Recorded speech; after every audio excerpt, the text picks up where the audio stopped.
Welcome to Nicole Sauce's Thought of the Walk, episode 34. Today I want to talk to you about green beans. Yep, green beans are the topic of the week around here, and here's why. When you live on a homestead and you produce a lot of your food, a couple things happen. One, you learn how to preserve stuff.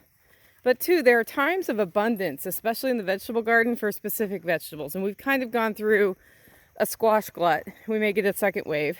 And right now we're getting tomatoes and green beans. What I'm doing with extra tomatoes is preserving them for winter. But the green beans, which I will also preserve for winter, I am also eating at almost every meal. So here are about 5 ways that I like to eat green beans. Because what happens when you're eating seasonally, if you only know one way to cook something, you get a little bored with it. So the first thing is blanching versus cooking all the way. If you want to soften the beans, you can blanch them, and that's what you would do if you're going to do something like a green bean quick pickle.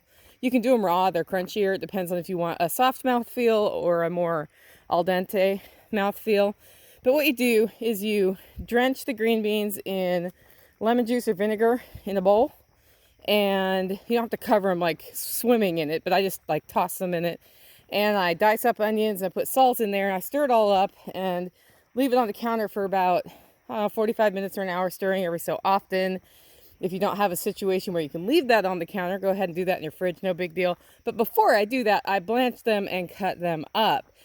Now, these are great as a side dish that's served cold or on a salad. Like, all of those ways are a really good way to have green beans. So that's how it becomes a nice cold side dish or afternoon snack. Another thing about green beans before we go to the next one, taking the strings off. You don't use a knife to take the strings off. Some have strings, some do not. The only way to know is you snap at the base where it goes into the, like you'll see the remnant of where it was hanging on the vine. You snap there sideways and peel, and it will peel 2 strings off. If you see that, you need to then turn it over and go to the tip and snap again. Otherwise, you end up with green bean strings. We've had this happen. If you cut it, a knife will cut through the strings, and you will end up with parts of the bean in your food that are very hard to swallow. Think hairball. You do not want green bean hairballs, right? So that's another great way to process your beans in a way that does not make you nuts. My favorite way is boiled with bacon, and some people boil the crap out of it. You put a little bacon in the pot, a little salt in the pot, and you boil it in long or bite-sized pieces. Drain the water and then toss it in a little bit of butter. That's tasty, and that makes a great, nighttime side dish, but I like to do that and then put it in the fridge and eat it cold. So that's another way to do green beans. Wonderful way to do green beans on your grill. If you're grilling anyway, put some tin foil down, drench the green beans in butter or bacon grease or oil. It doesn't have to be melted when you do this. You can just kind of rub it on them, basically. And add garlic and ginger and salt.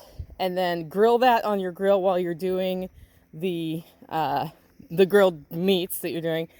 Makes a fantastic side dish. So that's the third way I like to have green beans. Another way I like to do it is just to steam them till they're al dente, which means not too squishy. Cut them up and then toss them in a potato salad-like dressing and have that as a summer side dish. And then last but not least, I really just like raw green beans. So if I'm just looking for an afternoon crunch, I'll take them straight off the vine and eat them that way. Another way I'll do it is to have them, sitting in the fridge all ready to go, and I can just pull that out, and it adds crunch to whatever I'm doing, right? So if I have a bowl of stew or something, I can have a little fresh crunch on the side. If I just want a quick walk-by snack, I can do that. All of it works. I would love to hear your ideas for some recipes for green beans. Those are 5 ways I like to have green beans. And since it's green bean season, I got 2 bushels arriving today, in addition to the stuff we're growing here. I'm going to need to know how to cook these puppies in addition to preserving them. Next time I talk about green beans, I'll tell you the ways I preserve them. Make it a great week, guys.